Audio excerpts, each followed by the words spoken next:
자, 그럼 오늘 저희가 준비한 첫 번째 내용 살펴보도록 하겠습니다. 이란 전쟁 이야기로 시작합니다. 지난주에 트럼프 대통령 이란에 대한 공격 시한을 다음 달 6일, 4월 6일 오후 8시로 열흘 연장한 바가 있죠. 두 번의 공격 유예가 있었습니다. 그럼에도 불구하고 이란과 협상 잘 진행이 되지 않는 걸까요? 협상이 잘 이루어지지 않으면 모든 걸 초토화하겠다라고 선언했습니다. 이 내용은 사실상 최후 통첩이라고 할 수 있겠죠. We're doing extremely well in that negotiation. They're going to do everything that we want to do, but if they don't do that, they're not going to have a country.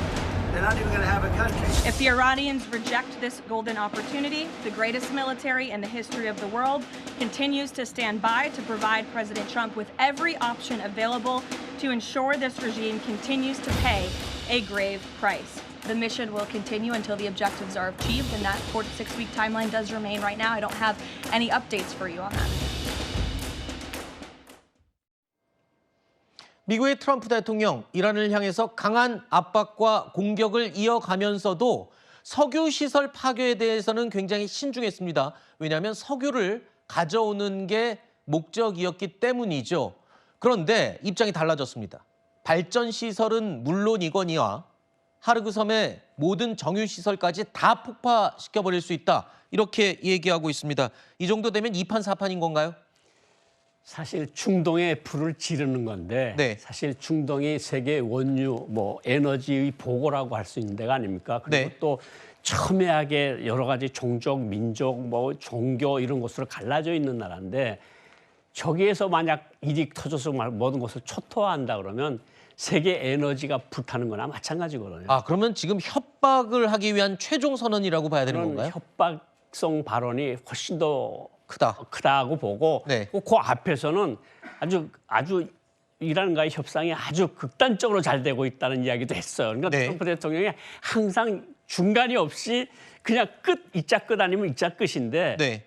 저는 저렇게 중동의 이란의 모든 핵시설들을 초토화하면 이란이 보복을 하면 중동, 사우디아라비아, 쿠웨이트 이런 나라들에서의 정유 원유 시설들도 불타게 될 거고 그럼 세계 경제는 파국이거든요. 네. 그리고 미국 경제에 미치는 영향도 지대하고 네. 저는 좀 초토화 안 하는 쪽으로 협상에 더 강한 힘을 불어넣기 위해서 저런 말을 하지 않는가 이런 생각을 하게 됩니다. 네, 위원님도 아까 뉴스 시작 전에 이런 말씀을 해주셨습니다. 전문가 그룹도 두 개로 갈라져 있다. 아무리 그래도 저렇게 초토화시키는 건 불가능할 것이다 라고 전망하는 전문가와 그런데 트럼프는 아무도 예상을 못한다. 진짜 저런 행동도 할 수 있을 것 같다라는 전문가들도 있다는 겁니다. 어쨌든 지상군 투입을 지금 코앞에 두고 있는 미군. 하르그 섬뿐만 아니라 호르무즈 해역에 있는 7개 섬을 우선 점령하는 것이 목표다. 이런 전망이 나옵니다. 섬을 점령한다. 이건 어떤 의미인가요? 사실 이란과 지상전을 한다는 건 거의 불가능합니다. 네. 지리적으로도 불리하고 이라크 전쟁 때 얼마나 많은 군대가 들어갔습니까? 이라크 그렇죠. 전쟁 때 한 40만 명이 들어갔는데 지금 5만 명 가지고 이란하고 전면전을 못 하거든요.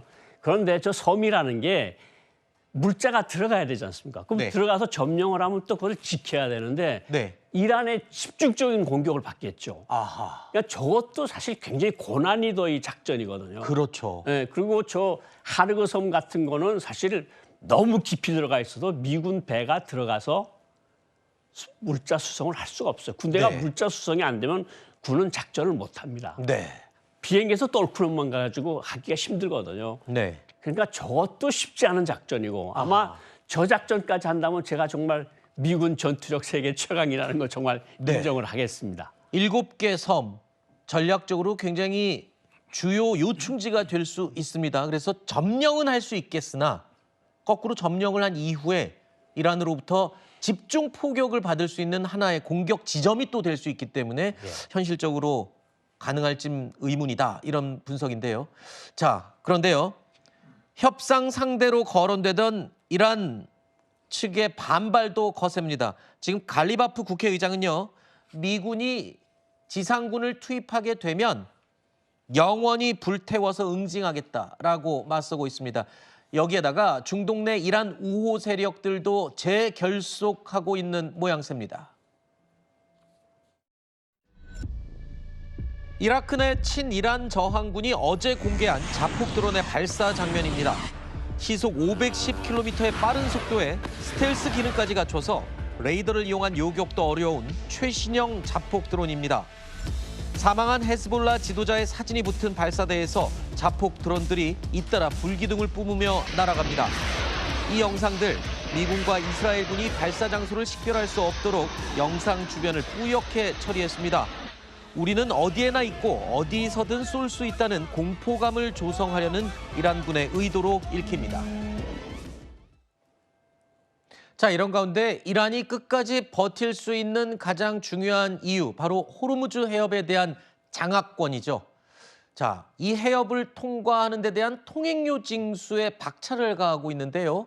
앞서 이란이 일부 선박에 한 척당 우리 돈으로 약 30억 원을 받고 호르무즈를 통과했다는 보도가 나왔죠. 이에 대해서 트럼프 대통령 이렇게 반응했습니다.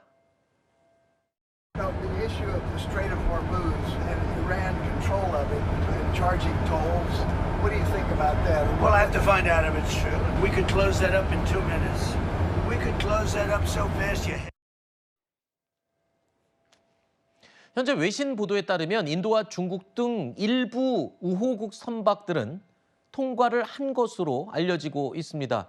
과연 돈을 내고 한 건지는 확인되지 않고 있지만 일단 무언가 경제적인 이 요구를 하는 건 분명해 보입니다만 호르무즈 해역은 국제 해역이기 때문에 어느 한 국가가 돈을 받을 수 없는 지역이라고 알고 있거든요. 그런데 이란 저렇게 돈을 받는다. 국제적으로도 문제될 수 있는 사안 아닌가요?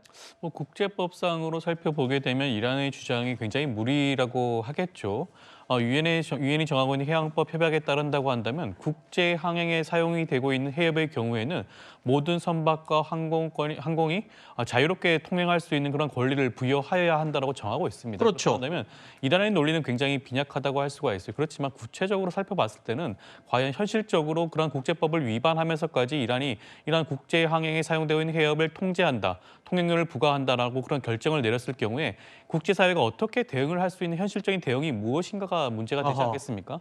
현재 실제로 이란이 지금 통행을 제한을 하고 있고 실제로 지금 이란 의회에서는 통행료를 부과하겠다는 그런 결의를 하지 않았습니까? 그렇다고 한다면 그러한 상황에 대해서 국제사회가 어떻게 대응할 수 있는지 그런 실질적인 그런 해결책을 모색을 할 필요성이 있어 보이는 것이고요. 이란 입장에서는 이번 호르무즈 해협을 통제하는 것이 국익에 어떠한 영향을 미치는지를 뼈저리게 느꼈던 부분이기 때문에 통행료 부과를 아마 계속해서 주장을 할 가능성도 있지 않을까 싶어서 아마 국제사회가 이에 대한 대응이 반드시 필요해 보이긴 합니다. 이 부분이 중요한 이유는요. 이렇게 해서 만약에 이란이 징수하는 것을 그냥 놔두면 나중에 전 세계 어느 해역에서 해적들이 통행료 내라고 해도 막을 방법이 없는 거잖아요. 마치 면죄부를 주는 꼴이 되는 거 아닌가요? 국제적 질서를 무너뜨리는 행위고요. 네. 저게 만약 된다 그러면 대만 해협은 또 어떻게 할 겁니까? 지나가는 그러네요. 배들.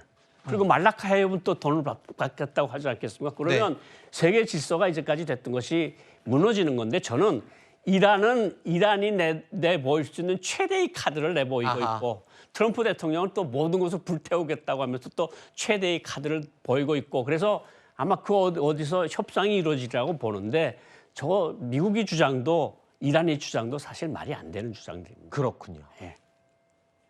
소위 말해서 치킨 게임을 하는 것 같습니다. 어느 한쪽도 단 1의 양보도 없는 상황.